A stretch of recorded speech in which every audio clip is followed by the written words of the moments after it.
Hey guys, today we're going to talk just a little bit about keeping and managing and maintaining live bait on your kayak. If you're new here, I'm Denny. This is my channel, Float Fish Adventure. My channel is here to try and inspire you to get out and have some adventure, to give you some information to help make those adventures more successful, and to present this all in an entertaining way. So that's what we're going to try and do here today. Live bait. So I'm primarily doing this with catfishing in mind, so there will be probably some crossover to keeping other types of bait for other types of fishing, but the bulk of this is really done with catfishing in mind. So we're talking about, you know, bluegills, bullheads, bait fish like that. I did sort of touch on this just a little bit in my video about rigging your kayak up for catfishing, and if you haven't seen that, I'll put a card to it here. Probably here. But I wanted to elaborate just a little bit and put an entire video out here just dealing with cooler options and different things to consider. So I'm going to touch on just a few things to keep in mind about the different options you have. I'm going to give you a few pointers and things to consider if you're going to make your own, have a do-it-yourself live bait well. And then at the end, just a couple of tips and pointers on how to keep your bait alive and livelier longer out on the water with you, since, you know, when we're dealing with kayaks, we have limited space and we try and be as efficient as possible. So with all that in mind, let's get started. So we'll just start here with sort of the basic. This is your typical styrofoam cooler. These work good for minnows. I use them when I'm crappie fishing. Not great for live bait for catfishing. So I would probably rule something like this out right off the bat. Next up would be like your typical Frabill flow troll, and I do have one of those. I do use it. I'd like to show you mine, but I'm pretty sure my oldest son has borrowed it. Those of you parent type folks out there will totally understand where I'm coming from here on this. So Jacob, if you have my live bait container, just keep it. I'll get another one, but it's fine. But I'll show you a picture of it here. So those work pretty good in the spring or the fall when the water's not terribly hot.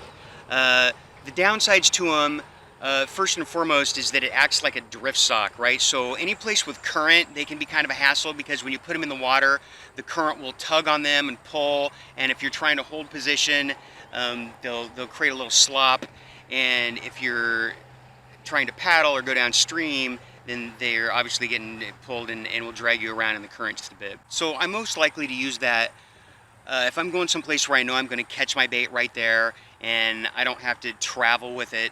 If I'm going out, I'm going to catch bluegills on the spot, or if I'm going to catch white bass on the spot, and I'm going to sit someplace where I don't have to deal with a lot of current, then I'll use that, and that'll work just fine, like for an evening session or something. And the other way I would use it, sometimes if I'm gonna paddle around on a lake or a small pond, I might use one, and I'll catch the bait, load it with bait, and keep it in the water. And then if I'm moving from spot to spot, I'll pick it up and take it out of the water so there's not a bunch of drag and it's not a big hassle. Usually the bait does just fine and outside, you know, setting up out of the water in that container while you're paddling from one spot to another. Then you get to the other spot, put it back in the water, and everything's good. Just not in the heat of summer when the water and the surface level is really hot, because you'll find that even putting them in the water, they'll still overheat and die. So that's an option for, you know, quick sessions in cooler temps where you're going to catch your bait, where you're going to fish. Next will be your typical live bait cooler. So this is basically just a bubbler and a cooler, right? So you've got your cooler, your fish go in the cooler in the water, and then you have a bubbler attached that you know, oxygenates the water. They're usually battery powered. These are mine, and you have the option. There are plenty of them out there that you can buy.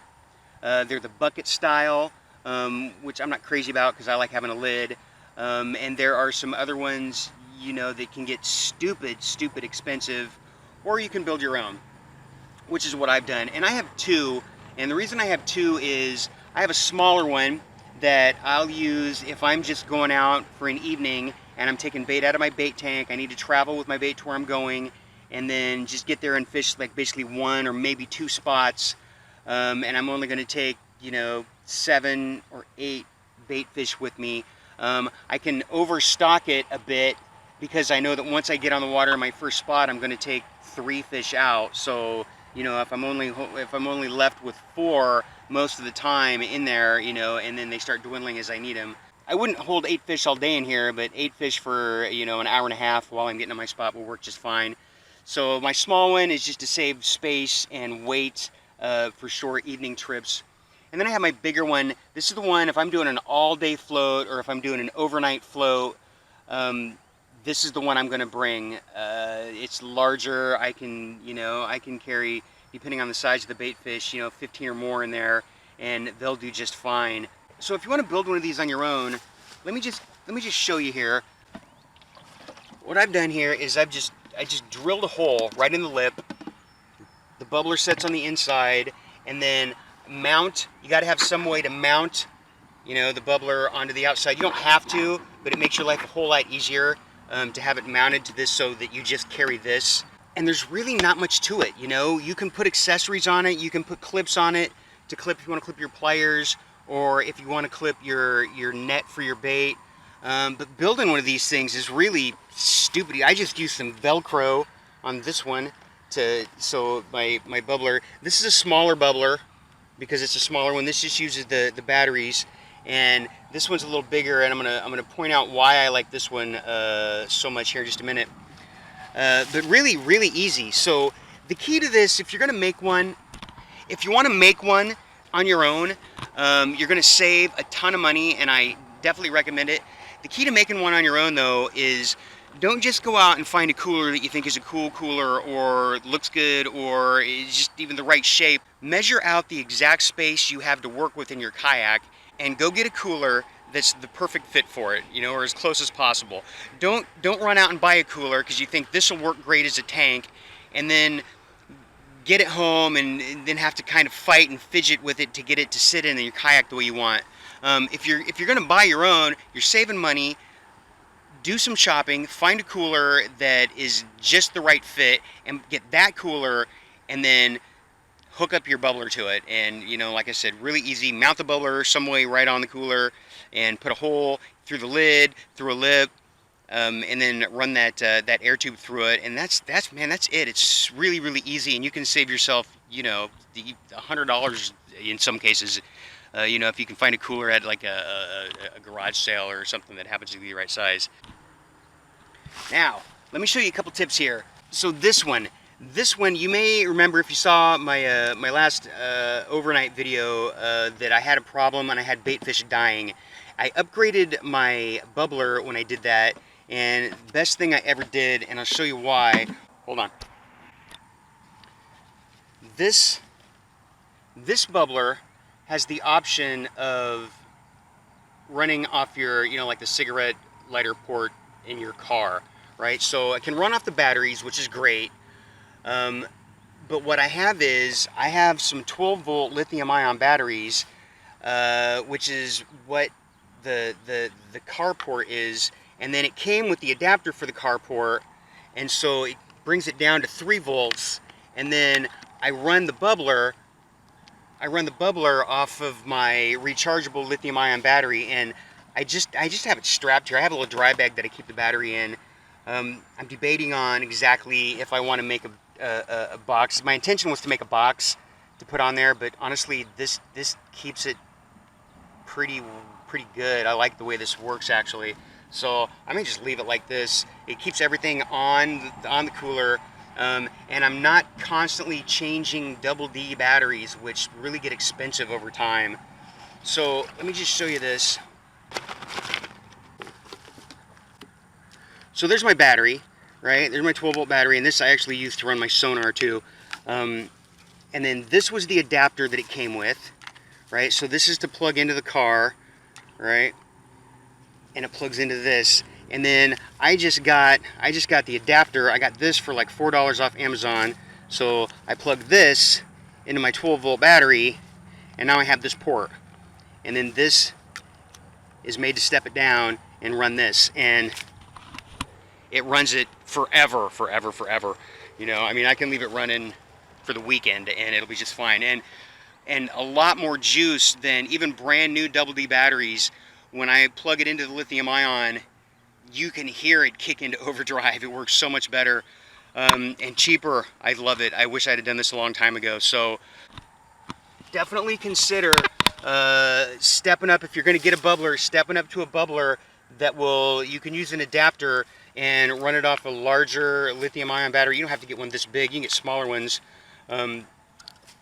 But in my opinion, running them off a lithium ion battery, a brick of some sort, is going to save you a ton of money in headaches in the long run. Okay, so just a couple of other tips here to help you keep your bait alive and keep it livelier longer. You know, when we're dealing with kayaks, like I said, we're limited with space.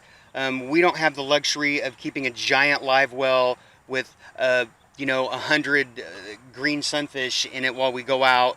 So we want to try and keep the bait in as good a shape as we can for as long as we can. So the first thing, somewhere here, the first thing,